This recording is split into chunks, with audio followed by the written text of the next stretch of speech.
Now it's recording. Yeah, if it's a square, it's recording. If it's round, it's not recording. We're going to start class with notes. Just make sure we get them in. And you're going to want a fresh page, and you're going to want landscape, not portrait, okay? Go landscape mode in your notebooks.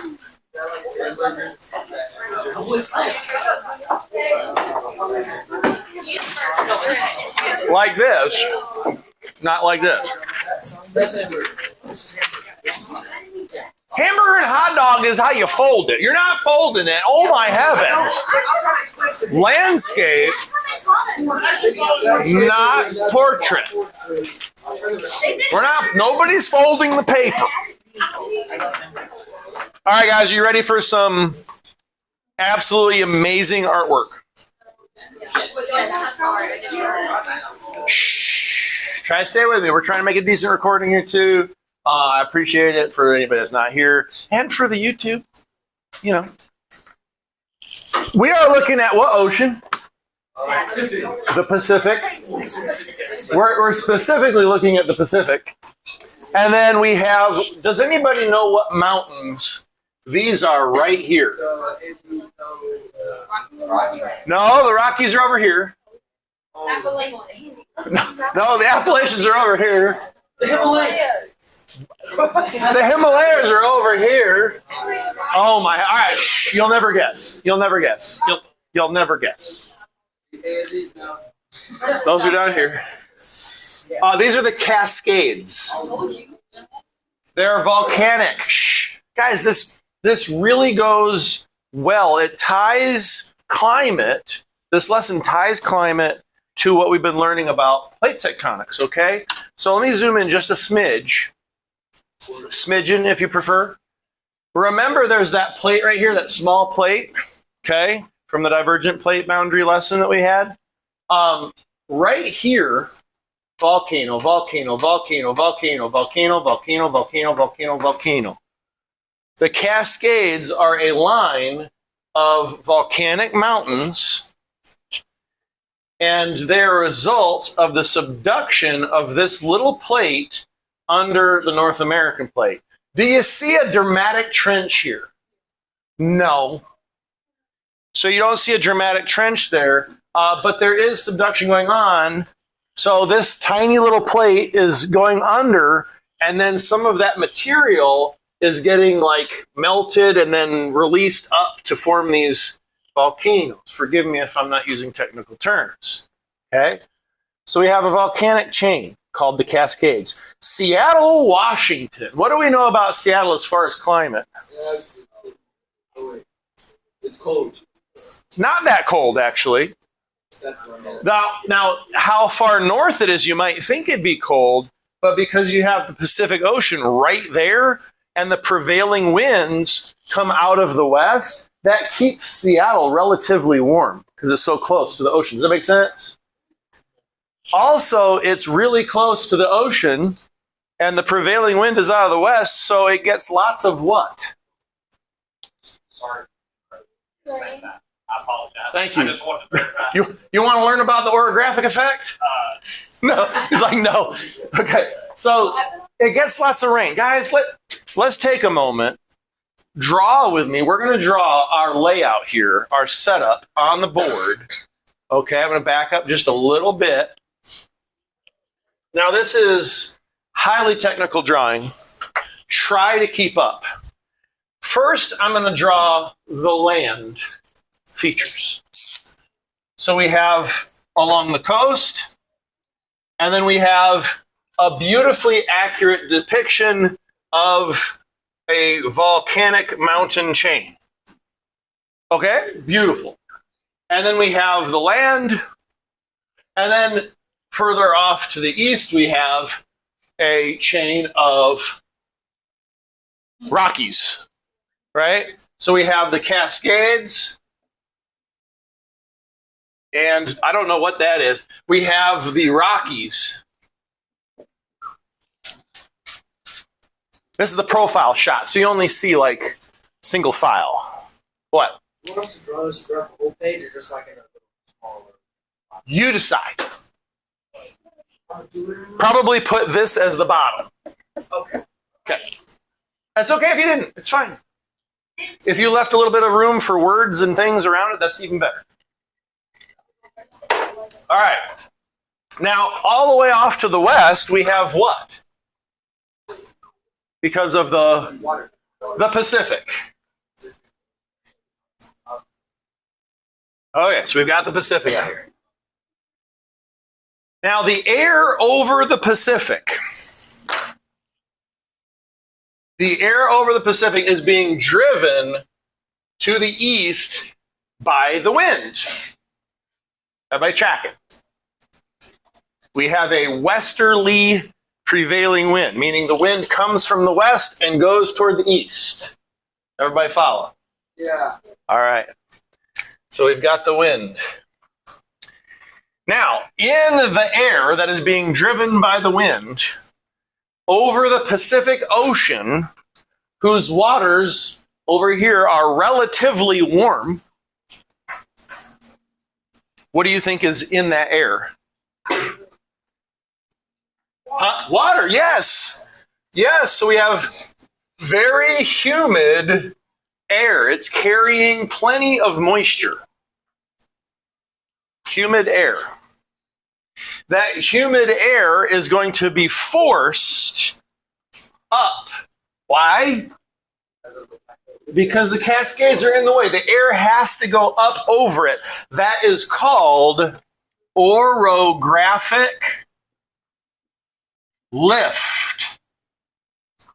The air is being lifted up, it's being driven towards the east by the prevailing winds, and that air has to go up over the mountain range. As it is lifted, what do you think happens to the temperature of the air? It gets colder. As you go higher, the air is able to expand. When air expands, it actually gets colder. Anybody ever use an air compressor? A couple of you? Air tools, right?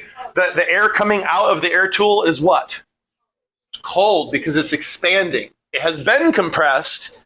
It expands because it's cold, yes. Wait, so why does wind come from the ocean?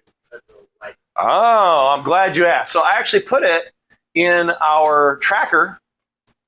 If I can get it to merge. So yes, the Earth's spin and the way the Earth is heated causes the prevailing winds. So feel free to look at this later to further kind of satisfy your curiosity. Okay. All right, so at the location we are right here that we're talking about, you've got westerlies. All right, back to this one. Yes. So doesn't wind, isn't it from the Earth's rotation? It's a combination of the uneven heating and the Coriolis effect, yes. So how come the wind doesn't blow the same way? Because we have weather, the different interactions. Yeah. It's way more complicated than I have time to describe right now, and I'd have to do some research too, because I don't know everything. All right, side conversations need to stop, okay? All right, so we all agree this is humid air. It's being forced up, so it cools down. What type of air holds more moisture, hot or cold? Hot air can hold more moisture. So as it gets colder, what happens to all the water that's in the air? It condenses into storms, rain. Yes. So as that air, that humid air is forced up, it cools and drops its rain. The water condenses out, is dropped as rain, and as a result, we get what growing? Green. What's green? Grass. Vegetation of some sort, right? So in fact, you have rainforests. Yes, I said rainforests along the Pacific Northwest coast here. Rainforests, not tropical, don't get it twisted. There's not like giant boa constrictors, okay? but there's enough rain to support forests there. Yes. Is that also why, like in the summer in Alaska, there's like swamps and rainforests? Yeah.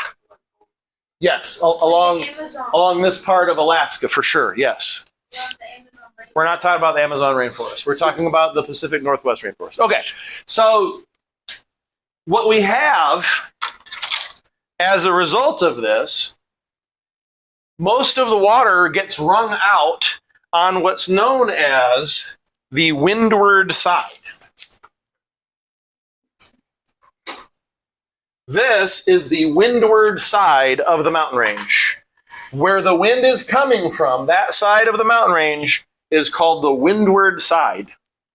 And when we're talking about orographic lift and the orographic effect and rain shadows, the windward side is the side that gets the rain. Got it? Okay. The orographic lift is the prevailing wind pushing that up and over. That's the lift.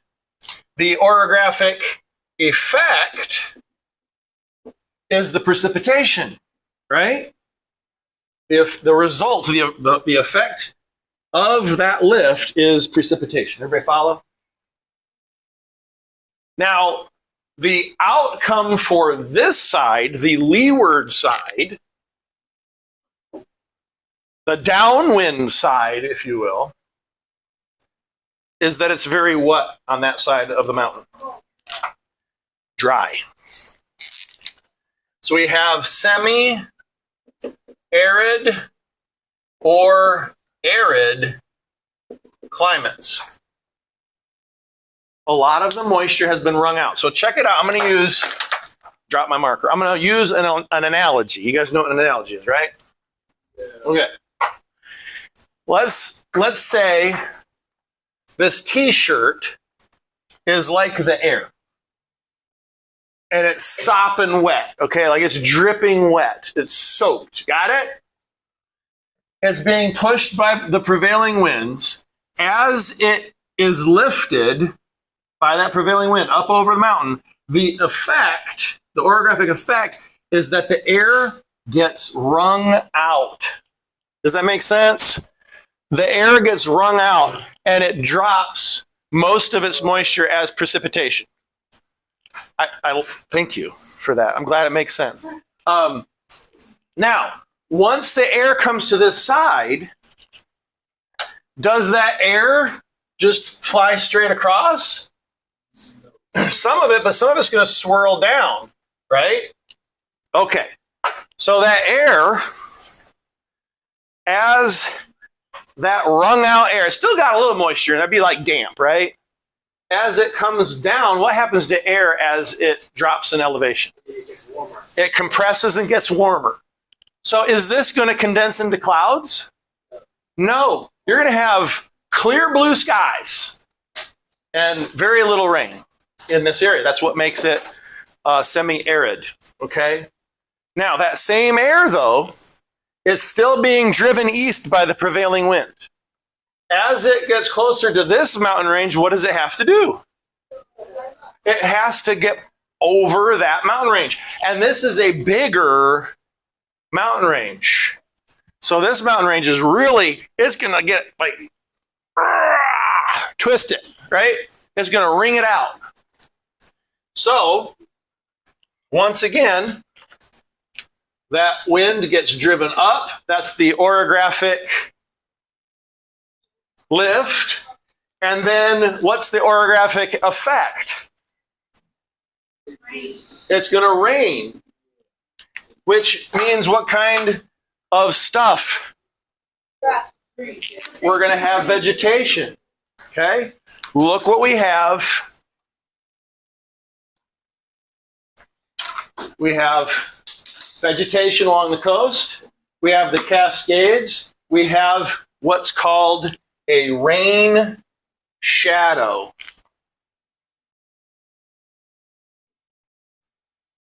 On the leeward side, the downwind side of those mountains, you're going to have a rain shadow about 3/4 of the way across before it starts to have to go up over the Rockies again, over here.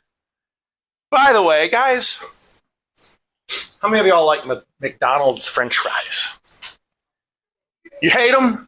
Okay, that's fine. Not everybody likes McDonald's French fries. You're a freak. We see majority of us like McDonald's French fries. Okay. Does anybody know where McDonald's, the corporation, likes to get all? I mean, if they could get all of them, they would. They get most, I think, of their potatoes. Idaho potatoes. They're processed in a factory, but they come from the fields of Idaho. Look, see where it's green? See how it's just to the west of the mountains? How are they getting watered? The potato plants are getting watered because of the orographic lifting, which produces the orographic effect, that rain, that precipitation. Now, in the wintertime, it's going to come down as what? Snow. Snow, so you can go skiing, right? Now, on the backside of this, what do we see? It's pretty dry. Again, semi-arid, all right? Now, one more thing before we move on. At least one more. If we go a little bit further to the south, do you guys see the transition from north to south of semi-arid to very arid? You guys see that? Like right there. Now, if you see some green in here, yeah, you've got mountains. You have river valleys like the Colorado River over here where you got some water. Of course, Colorado doesn't even make it to the sea anymore. But you guys see how you have rain shadow, a little bit more wrung out. Not as much as over here. See that? There's more moisture here than there is here. But there's enough, thankfully, to grow some potatoes. A little bit of moisture here, but we're so much further this way. Let me scroll down. That the wind coming from here comes in seasonally. It's called monsoon. You'll see seasonal storms bring in pretty much the only rain they get there. Over here, you have the interaction of cold fronts with more humid air over here to produce these storms in the plains. But they're not as frequent as if you get further and further east, because now you have the moisture from the what? The Gulf of America, right? Absolutely. And if you don't like that name, don't blame me. Hey, it's the Gulf of America. Okay, questions on the orographic lift, orographic effect, and how it produces a rain shadow on the leeward side of mountain ranges. Can we see it anywhere else? Desert caused by rain shadow. Let's look at the biggest one on the planet. What do you think?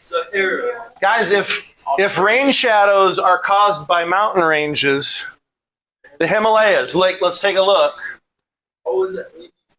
No, the Himalayas are the Himalaya mountains, not the Andes. So check it out. Shh. Right here, look how green it is just to the south and how dry it is. So the winds that carry the moisture are off of the Indian Ocean, either the Bay side or the Arabian Sea side, and they get stopped. Like, thou shalt not pass, something like that, right? With the rain. These mountains block it. So the whole western half of China is basically arid or semi-arid. Does it make sense? There's not much moisture there. You got to get way over here where some of this moisture can come off of the South China Sea or the Bay of Bengal, south of the Himalayas. Yes? Doesn't like Arizona have Yep. Yep, we were just there. Let's fling back around. So Arizona, right here. What's over here blocking some moisture? We've got some highlands, not crazy high by here, but it's just really dry. The wind patterns don't tend to bring a whole lot of moisture here, except seasonally. You guys ever watch the Weather Channel when they're watching hurricanes off of the Mexican coast in the Pacific? What usually happens with those hurricanes that are like right down here? They tend to either curve up this way, or they'll go out toward Hawaii, right? Next time there's a storm, usually those storms develop like right around here. right along this side of Mexico, the storm develops, and it'll either curve because of the wind, or it'll go far enough south, it'll skirt under those prevailing winds and go toward Hawaii. But if it starts to come too far north, it'll get steered back toward the States. Does that make sense? That's how they get watered down here. Okay. That's all I have for the new lesson. Orographic effect, lifting, rain shadow.